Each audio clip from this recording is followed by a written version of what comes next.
Good afternoon. Thank you for watching our live update for Thursday, March 25th. Today's update will be short. I just have a couple things for you. Then Tom Henning has an update on a couple of construction projects. And then Chaplain Logan Augustine has our pastoral care segment today. We are happy. Our reopening and visitation is going well so far.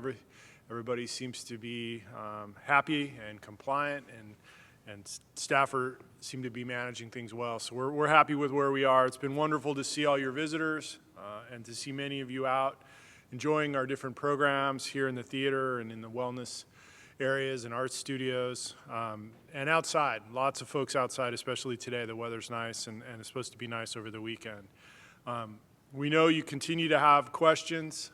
Hopefully some of those we'll talk to today. We'll be back on Tuesday next week and try to clear up some more questions about some of the upcoming guidance that we'll be issuing in the next week or so. So with the beautiful weather that's forecasted for the weekend, we're really encouraging you to spend some time outside, especially if you're having visitors here over the weekend. Should be a real nice weekend for that. Our guidelines for visitation are staying the same for now. Everyone who comes to campus must get screened, regardless of your vaccination status. We're not at a place yet where we're changing that. If your loved one is coming on campus to just drop something off or to pick you up, they don't have to go through screening. They can just come to the building. You can come out and get in or take whatever they're dropping off. But if they're coming to visit, whether inside or outside, we are requesting that you have those folks come through the screening process and receive a wristband. That way we can keep track, make sure we know everybody who's come on campus. And God forbid we have a new case, we'd be able to do the contact tracing required to know that that person came through the screening.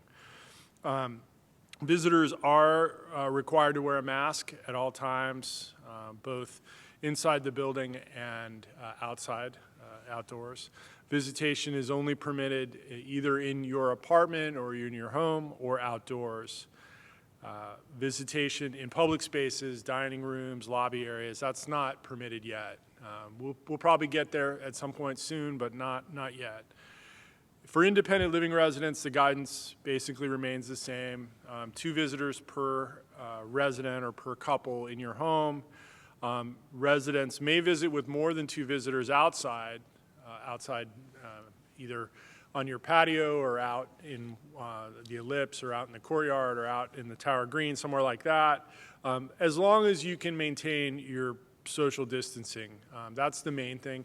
And we ask that you be respectful that these are common public outdoor spaces, so if there's other people around, you need to keep your distance from all the other residents. Children are permitted as long as they're able to wear a mask and also maintain distance. So we just ask you, if you have grandkids or great-grandkids that are coming to visit, make sure you keep your distance from all the other residents. That's the main thing. We're not putting limits on outdoor visitation, but we do want you to be mindful of the social distancing requirements and, like I said, be very sensitive to the fact that other residents need to use those outdoor spaces as well, and so we need to keep our distance from each other at this point. And lastly, for independent living, as a reminder, overnight visitation for independent living residents must be prearranged through resident services.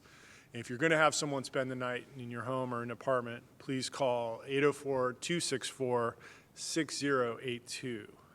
If you're planning to have an overnight visitor, please call and make arrangements during the week, Monday through Friday, during the business hours. That way we can make sure we're prepared for it and we have it in the book and we're ready. So please refer to the independent living overnight visitation guidelines for more details. If you have questions, more information is available at our website, www.wcrichmond.org.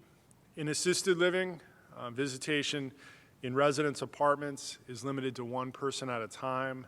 Groups of 2 or more may visit outside or can be arranged by contacting Sloan Verlander in assisted living or Ermelinda Chicas or Jennifer Capel. Any one of the 3 of them can help set up a visit if you want to have a group visit. And in Parsons Health Center, visitation is in residence rooms. It's limited to one resident at a time. Again, reservations for groups of 2 or more can be scheduled outdoors.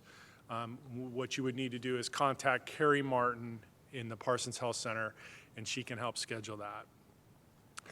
That's all I have for today. Quick reminder, though, we will continue to do 2 live updates through next week, but then starting April 1st, we're going to reduce our updates to just once a week on Thursdays. So the first Thursday will be April 1st, and then we'll start every Thursday through April.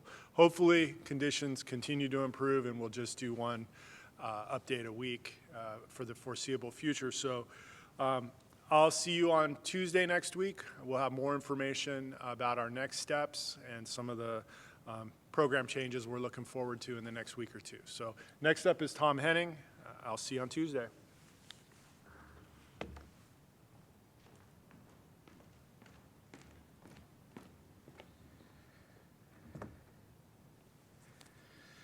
Thank you. Good afternoon, everyone.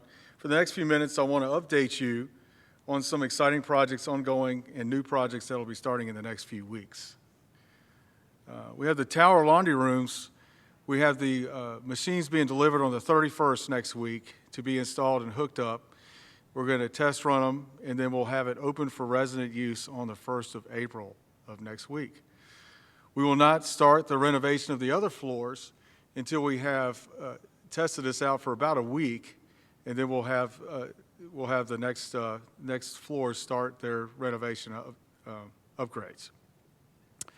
In the tower lounges and hallways, you'll notice that we've done some cabinet work on the 3rd floor lounge, getting everything ready for templating, which will be the granite countertops that'll both be on the sills and for the countertops. Those are going to be measured next week and fabricated and start install on April 2nd. And we're also starting to do the hallway finishes on the 1st floor starting next Monday, which would include the demolition of the trim and wall repair on the which would be the west end of the tower where the residents are residing. Avalon, we have work on HVAC units in process in the resident apartments. All the HVAC condensing units have been placed on the roof, and we're working on getting the interior units installed in the next couple of weeks. We're excited to approve some new spaces in Avalon 4th floor. Upgrades to the quiet room and the theater room are still underway. Cabinet installation will begin in April, and this project will be completed in April of this year. Avalon corridors will start having their new carpet installed once the HVAC installation process is completed in the entire building, and that'll happen. We'll have an update in April once we know the firm date of when that's going to be completed for this project. Apartment renovations, we have ongoing renovations in both the tower and the courtyard, and planned renovations in the garden apartment still in development. The noisy demolition work will only be from 9 a.m. to 12 noon and 2 to 4 every workday during the week. At other times, there should be minimal noise. Please contact me immediately if there's any issue outside of these times. That is your project update. Have a great week. And up next is Logan Augustine.